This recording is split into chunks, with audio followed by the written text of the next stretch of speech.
Oh, yan ang ibig sabihin diyan na ano, na yung ginagawa ng mga pagano, Occultism talagang talaga, no? literal na dugo yan. O Ayan, tingnan no? niyo, oo. Ano, literal na dugo talaga yan, oo. Ayan na nakita niyo yan, Kasi pasintabi na ibibig lang, sa baso, pasintabi na lang tayo sa iniinom. mga kumakain. Baka may Oh, kumakain ayan, oh. ngayon. Pasintabi na lang 'no, pero gusto ko talaga maipakita ito na hindi 'to ginagawa ng Katoliko, eh. Basahin natin sa ano, at ituloy na nakalagay sa ChatGPT. Tuloy natin na anong sabi sa ChatGPT, oh. Sa pananaw ng Biblia, Catholic context sa Biblia, malinaw na may utos tungkol dito. Sa Levitico 17:10-11, pinagbabawal ang pagkain ng dugo dahil ang buhay ay nasa dugo. Acts 15:20, inutusan ng mga Kristiyano na umiwas sa dugo. Kaya sa tradisyong Kristiyano, lalo na sa Catholic teaching, hindi pinapayagan ang literal na pagkain ng dugo bilang bahagi ng relihiyon. Yan ang sabi natin kanina, Well, Brother Jando, iba yung dinuguan sa dugo. iba yung dinuguan sa dugo. Ang talagang dugo, talagang hindi luto yan. Oo. Talagang iniinom nila yung literal na dugo sa paniniwala na yung espiritu ng Diyos na nandoon sa loob ng hayop, maa-absorb nila.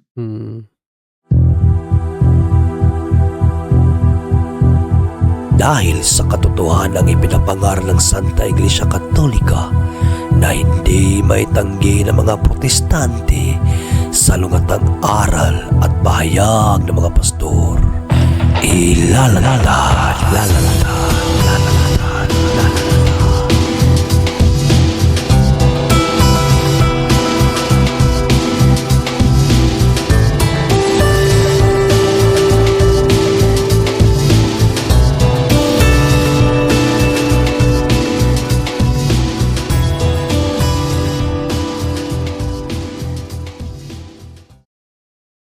Cardback sauce simbahan.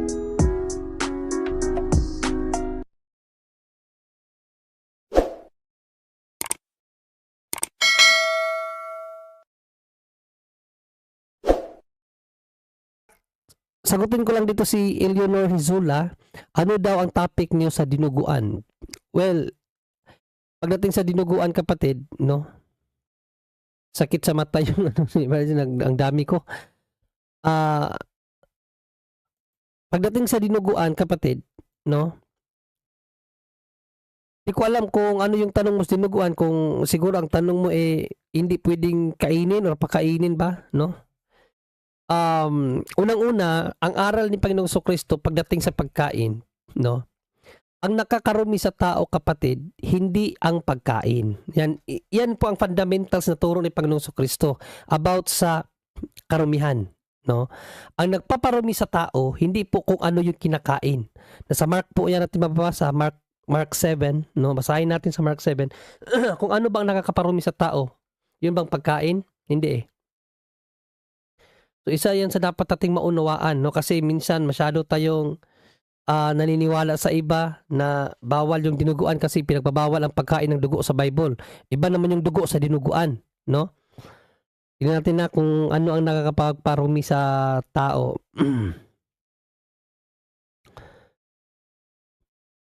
Bisahan natin sa 14. Ano ba talaga nagpaparumi sa tao? Sabi dito, muling tinawag ni Jesus ang mga tao at sinabi sa kanila, makinig kayong lahat sa akin at unawain ang sasabihin ko. Hindi ang pumapasok sa bibig ng tao ang nagpaparumi sa kanya, kundi ang lumalabas sa kanya. No daw? Ang nakapagpaparumi sa tao hindi yung kanyang kinakain, no? Kundi ang lumalabas sa kanya. Ibig sabihin, yung galing sa yung puso na lumalabas sa yung bibig, yun ang nakakaparumi sa atin. The way you speak, the way you spoke, the way you teach, no? The way you criticize. Lahat ng lumalabas sa ating bibig, yun ang nakakaparumi, no? Sa atin.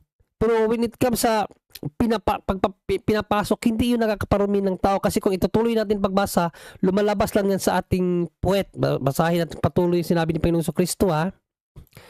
Ayong mga nakikinig, dapat nyo itong pag-isipan. Pagkatapos, iniwan niya ang mga tao at pumasok sa bahay. Nang nasa loob na siya, at tinanong siya ng mga tagasunod niya kung ano ang ibig sabihin ng talinghagang iyon. Sinabi ni Jesus sa kanila, bakit hindi nyo pa rin ba naiintindihan? Hindi nyo ba alam na anumang kainin ng tao ay hindi makapagparumi sa kanya? Ano daw? Anumang kainin ng tao ay hindi nagpaparumi sa kanya. Kahit dinuguan pa yan, hindi yan makakapagparumi sa iyo. Bakit? Patuloy. Sapagkat anuman ang kainin niya ay hindi naman sa puso pumupunta, kundi sa kanyang tiyan at idudumi rin niya yun. Kahit tinuguan pa yan, hindi naman yan sa puso pupunta kapatid, sa tiyan at idudumi natin yan. Sa sinabing ito ni Jesus, ipinahayag niya na lahat ng pagkain ay maaaring kainin. Question, yun bang dinuguan pagkain, Brother Angel, or inumin? Pagkain yun. Ayun, Brother Jando, oh. Pagkain yun, kapatid. No? So, sa tanong kung ang dinuguan nakakain ba, ang sagot, ang dinuguan, ano yung tanong? Kung ang dinuguan ba ay makakain ba? Dahil nga dugo, sabi nila hindi daw pwedeng kainin ng dugo. Iba po yung dugo na sinasabi sa Bible, iba naman yung dinuguan. Dinuguan is delicacy. Yung dugo, hindi naman delicacy yung dugo.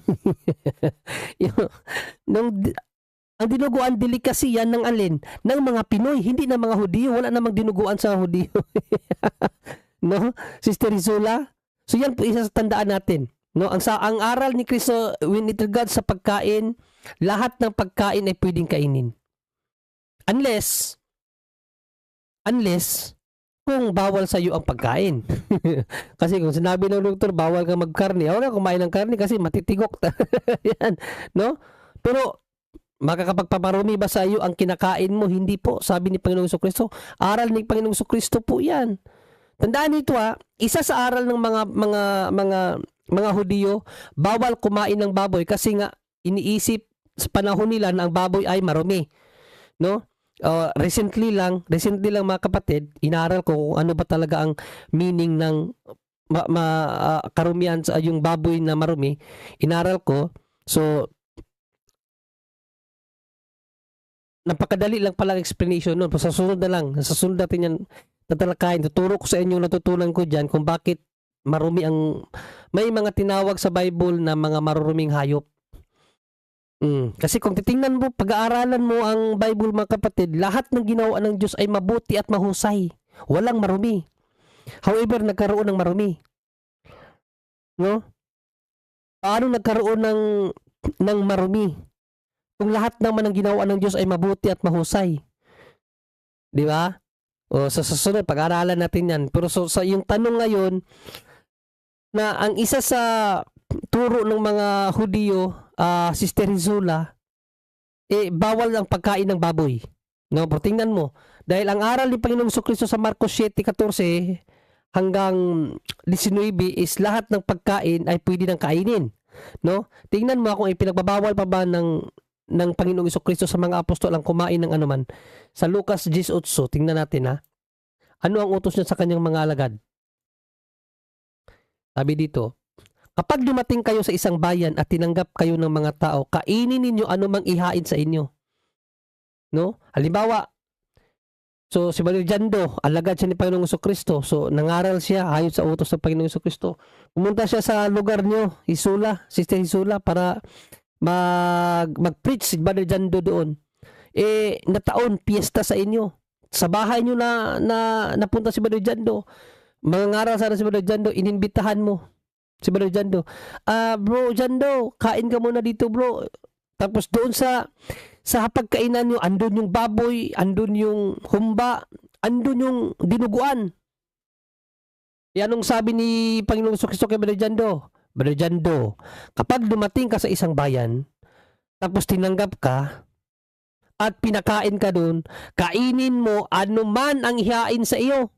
Anuman ang ihain ang inihain mo, Sister Rizula kay Brother Jando, humba, pata, yung talagang putok-batok ba? Tapos mayroon pang dinuguan.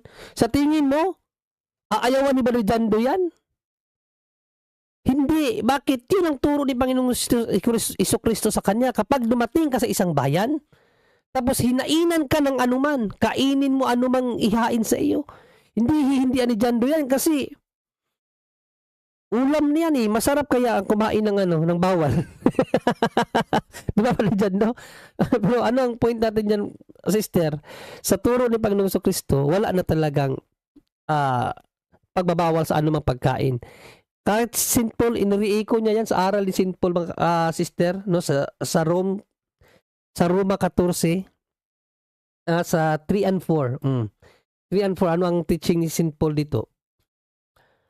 Hindi dapat hamakin ng taong kumakain ng kahit ano ang taong kumakain ng gulay lamang. So, halimbawa, ikaw, no? Kumakain ka ng kahit ano, tapos may isang kakilala ka or kapamilya ka or kamag-anak, kaibigan na vegetarian. So, hindi mo siya pwedeng hamakin na, bakit vegetarian ka? Kain ka rin ng ano kasi ganito. Hindi po pwede, no? No, hindi pwedeng anuin mo siya, hamakin siya sa kung ano man ang kanyang nais. Kung gusto niya puro gulay lang, hayaan mo siya. At huwag hatulan ng tao na ang kinakain ay gulay lamang. Ang taong kumakain ng kahit ano. So kung ikaw naman vegetarian ka, hindi mo naman pwedeng hamakin yung taong kumakain ng anuman. So parang SDA lang yan at Katoliko. No? Kayong mga SDA, huwag nyo kaming hatulan na kumakain kami ng anuman kasama ang baboy. Kasi hindi rin namin kayo hatulan na hindi kayo kumakain ng anuman kasama ang baboy o dinuguan sa mga MCGI. O, yan po ang aral dyan. No? Sa Diyos lang din nila mananagot. Kaya sino ka para humatol sa utusan ng iba? Ang amo lang niya ang makapagsasabi kung mabuti o masama ang ginawa niya. At talagang magagawa niya ang tama dahil ang Panginoon ang tutulong sa kanya. Sa 20, tuloy natin sa 20. Anong sinabi ni Paul dito sa 20? Huwag mong sirain ang pananampalataya ng isang iniligtas ng Diyos ng dahil lamang sa pagkain. No? Lahat ng pagkain ay maaaring kainin. Pero ang pagkain nito ay masama kapag naging dahilan ito ng pagkakasala ng iba. So lahat ng pagkain maaaring kainin. Naging masama lang ito kung ito ay naging dahilan ng pagkakasala sa iba.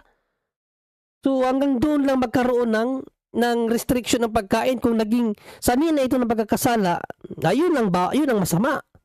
Doon lang sumasama ang pagkain.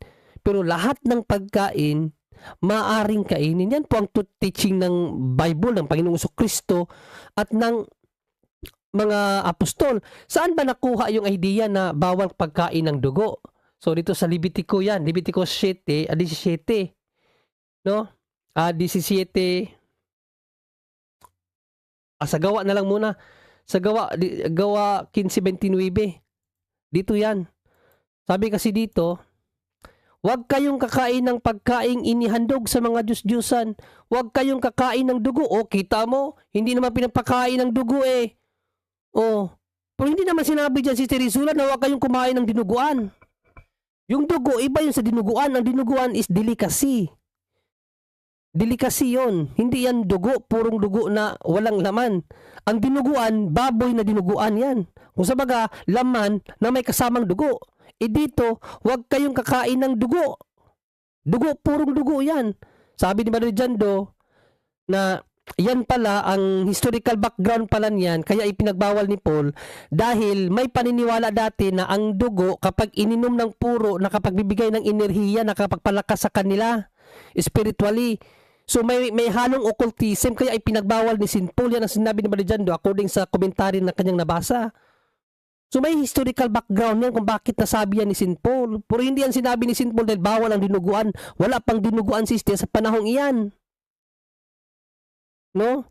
So mayroong halong occultism, kaya ipinagbawal yan ni St. Paul. At tingnan mo anong sinabi sa unan niyang sinabi. Huwag kayong kakain ng mga pagkaing inihandog sa Diyos-Diyusan. Ibig sabihin, inihandog sa Diyos-Diyusan yung dugo. Kasama yung dugo. Huwag mong kainin yan kasi inihandog yan sa Diyos-Diyusan. Anumang pagkain sister, kahit hindi pa dugo yan, kahit karni pa yan, kahit isda pa yan, kapag inalay sa Diyos-Diyusan yan, bawal talaga yan sister, Hisula. Bawal talaga anumang uri ng pagkain na inihandog sa Diyos-Diyusan. Yan po ang konteksto niyan sa Gawa 15:29. Pero ano ang pinakadahilan sa Levitico 17:11-12, ang pinakadahilan bakit bawal ang dugo? Ito po. Sapagkat ang buhay ng bawat nilalang ay nasa kanyang dugo. No? at iniutos sa inyo ng Panginoon, ang dugo ay gamitin ninyo bilang pantubos. Ano daw? Ang dugo ay gamitin bilang pantubos. Pero tingnan mo ano ang nito, ano ang para bang game changer niyan pagdating sa New Testament, no? Ang dugo ay gagamitin bilang pantubos. Tandaan mo yan, sa inyong mga kasalanan, dahil ang dugo ang nagbibigay ng buhay, ang siyang pantubos ng tao sa kanyang mga kasalanan. Yan ang reason kung bakit pinagbabawal noong unang panahon ang pagkain ng dugo, dahil ang dugo ay simbolo ng buhay at pantubos ng kasalanan. Right? Ito ang dahilan kung bakit hindi ninyo dapat kainin ang dugo. Yun po ang reason, Sister Rizula. Tandaan mo, yan ay hula yan. Hula yan patungkol kay Panginoong Jesucristo. Diba? So yung hula, kinakailangang matupad. No, sino ang katuparan ng hula? Si Panginoong Jesucristo. Paano tinupad ni Panginoong Jesucristo ang hula? O tingnan mo, game changer. Kung hindi pinapakain ng dugo dahil yun ay pantubos ng buhay, nung dumating si Panginoong Jesucristo, anong ginawa niya? O basahin natin. Lucas 22, 22:20 or 19. Lucas 22:20. Paano to ininterpret ni Panginoong Jesucristo na huwag kainin ang dugo? Kasi hula yun na pumapatungkol kay Panginoong Jesucristo. Ang katuparan kasi sa isinulat sa Old Testament si Panginoong Jesucristo. Tingnan mo, paano ininterpret ito ni Panginoong Jesucristo, paano niya tinupad ang hula patungkol sa kanya. Tingnan natin Luke 22:19. Tingnan mo kung paano tinupad ni Panginoong Jesucristo ang hula sa kanya. Pagkatapos kumuha siya ng tinapay at matapos magpasalamat sa Diyos, ay hinati-hati ito at ibinigay sa kanila at sinabi, ito ang aking katawan na inihandog ko para sa inyo. Gawin ninyo ito bilang paalaala sa akin. Pagkatapos nilang kumain, ganun din ang ginawa niya at sa inumin.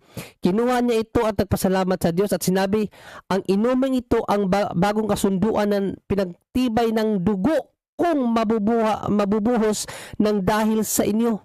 Ano daw ito? Dugo. O basahin pa natin sa isa pang mas malinaw na talata sa Mateo 26:26.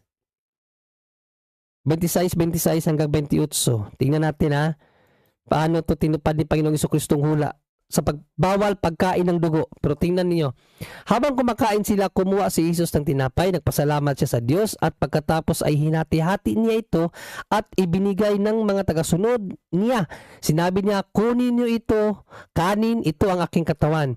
Pagkatapos kumuha siya ng inumin, nagpasalamat sa Diyos at ibinigay sa kanila. Sinabi, uminom kayong lahat nito dahil ito ang aking dugo na ibubuhos, ibubuhos para sa kapatawaran ng kasalanan ng maraming tao. Katibayan ito ng bagong kasunduan ng Diyos sa mga tao. So ano na yung dugo ngayon? Pinapainom na niya yung dugo niya. Sabaga, pinapakain na niya yung kanyang dugo. Pinapatake na niya. Nakita mo kung paano tinupad ni Panginoong Jesucristo? Yes, Brother Angel. Bro, para maano natin yung tagal ng problema yan So, para maano natin, mapatibay natin yung sinasabi mo is sa canon law talaga. Ano bang batas sa mga dinuguan? Dinuguan talaga.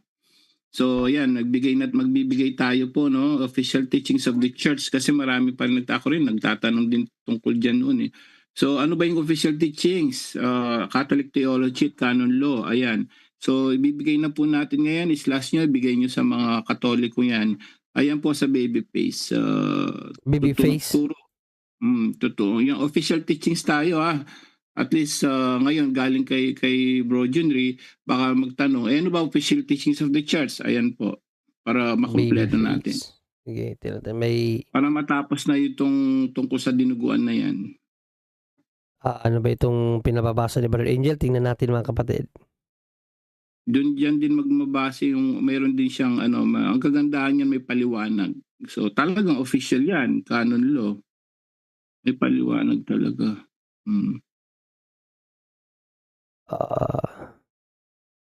Marami nagtatanong diyan kasi nga doon sa yung yan. Yan, basahin natin dito. Sabi dito, pinawala. Yan.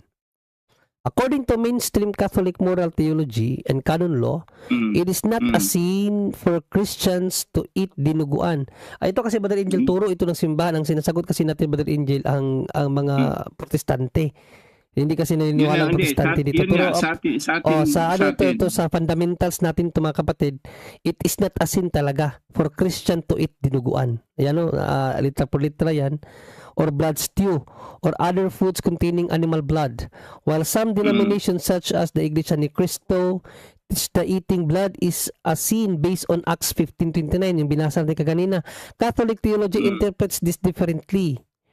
Catholic perspective and canon laws theology, no sin, no confession, consuming animal blood, true blood sausage, dinuguan, or other dishes is not prohibited by Catholic moral law and does not require confession. Under the New Covenant, Christians are not bound by Old Testament. Under the New Covenant, Christians are not bound by Old Testament dietary laws such as Leviticus or the initial temporary restrictions of the early church council, which were intended for unity between Jewish and Gentile believers at the time. Jesus' teaching declared that nothing that enters a person from outside can defile them. Yan ang official. Yan, yung binasa natin kaganina sa Mark 7:15, Brother Angel. Go ahead, Brother Angel. Ayun yung context of the Acts. Meron pa pala. Kung sabi, context of the Acts. Ito. Context of the Acts, meron pa dito sa baba. Context of Acts 15. The apostolic decree in Acts 15 is generally understood by Catholic theologians as a pastoral measure to foster unity in the early church, not a permanent moral commandment. Yun. So malinaw po yan, no? So church teachings po yan. So sa lahat na nakikinig ngayon, baka sabihin nyo, si Junril lang ang nagpapaliwanag dyan. Hindi naman siya authority. Yan, authority na tayo para mas na. Pero so, ang kasi natin dito yung sa mga protestante kasi kung tuturo natin sa kanila yung teaching of the church, wala naman silang pakialam dyan no? So ginagamit nating measure yung measurement nila dahil Bible sila, ipapaliwanag natin in biblical way. No? In biblical way, kasi sa Bible, bakit pinapainom ni Panginoong Jesucristo ang kanyang dugo kung bawal? Diba? Sa Old Testament restricted pa kasi nga hindi yun ang tutupad sa katubusan no? So nung dumating na si Panginoong Jesucristo, tinupad na niya pinagbawal ba niya ang kanyang dugo? Ano ang sinabi sa Levitico? No? Kaya ang reason kung bakit pinagbabawal ang pagkainin ng dugo dahil ito ay pantubos ng buhay. Kaya nung dumating na si Panginoong Jesucristo, it's fulfilled already. O dahil na-fulfill na, anong ginawa ni Panginoon Jesucristo? Kunin at kanin ng kanyang dugo. So pinapakain at pinapainom lang ang dugo ng Diyos ngayon sa atin. Para saan? Para sa ating katubusan. Nakuha niyo yung punto ko, no? Kung paano inikot ni Panginoon Jesucristo ang bula from hindi pinapakain hanggang sa pinapakain na niya. So yan po ang dapat maunawaan ng mga kapatid nating protestante, Sister Rizula. No, pagdating po sa dugo, again, hindi po dinuguan ang pinagbabawal. Dugo po mismo, hindi po dinuguan. Iba po yung dinuguan, blood stew, sa dugo lang. No? Yun po ang dapat nating maunawaan. Pagdating po sa pagkain, hindi po bawal ang anumang uri ng pagkain according sa turo ni Panginoong Jesucristo. Ilagay lang natin sa tamang perspektiba at huwag natin gamitin ng Bible at unawain sa ating sariling pag-uunawa para hindi tayo mahulog sa kamalian, Sister Eleanor Hizula. Okay, so back to you, Brother Jando. To prove na tama yung sinabi ni Brother Genre, eto, nag-search ako dito. Bakit ang mga pagano ay kumakain ng dugo? Ano ang dahilan? Paniniwala sa lakas ng buhay. Ito yung sinasabi ko. Sa maraming sinaunang paniniwala, ang dugo ay tinuturing na pinagmulan ng buhay. Kaya ang pag-inom o pagkain nito ay parang pagkuha ng lakas, tapang o espiritu ng hayop o tao. Yan, no? Pero meron din ritual sa relihiyon. May mga grupo noon na gumagamit ng dugo sa sakripisyo o seremonya para sa kanilang mga Diyos. O pag-ano pa rin. Halimbawa, Occultism. sa Aztec civilization, ang dugo ay mahalagang bahagi ng kanilang relihiyosong ritual. Yung Aztec ba yung nandoon sa Apokalipto, mga Aztec civilization yun eh. O yan, traditional na pagkain, hindi dahil sa relihiyon. O, hindi lahat ay dahil sa relihiyon. Sa ibang kultura, ang pagkain ng dugo ay normal na pagkain lang. Halimbawa, dinuguan sa Pilipinas o blood sausage sa United Kingdom at Germany. So, ibig sabihin, talagang may mga batayan na yun sa ating mga, ito pa, isa pang ebidensya dito. Ayan o. Saan na ba yung ano nito? Ito, tinan nyo ito ha, pakita ko ito sa inyo. Ito yung sinasabi ko na tinutukoy doon sa sa gawa. Kukuha sila ng hayop, bubutasan yung leeg, ayan. Tapos ilalagay sa baso yung dugo. Yan, ano nga lang ngayon sa dugo na yan? Tinan niyo ha. Oh. Yan ibig sabihin diyan na na yung ginagawa ng mga pagano. Talagang literal na dugo yan. O, tingnan nyo, literal na dugo talaga yan. Ayan, nakita nyo yan. Kasi pasintabi na lang tayo sa mga kumakain. Baka may kumakain ngayon.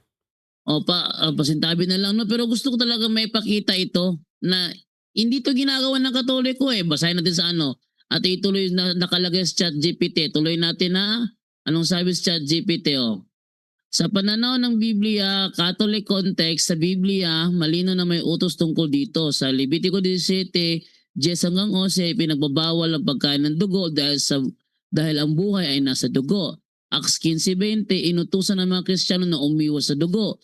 Kaya sa tradisyong Kristiyano, lalo na sa Catholic teaching, hindi pinapayagan ang literal na pagkain ng dugo bilang bahagi ng relihiyon. Kaya sabi natin kanina, Brother Jando, iba yung dinuguan sa dugo. Iba yung dinuguan sa dugo. Ang talagang dugo, talagang hindi luto yan. Oo. Talagang iniinom nila yung literal na dugo sa paniniwala na yung espiritu ng Diyos na nandoon sa loob ng hayop, ma-absorb nila.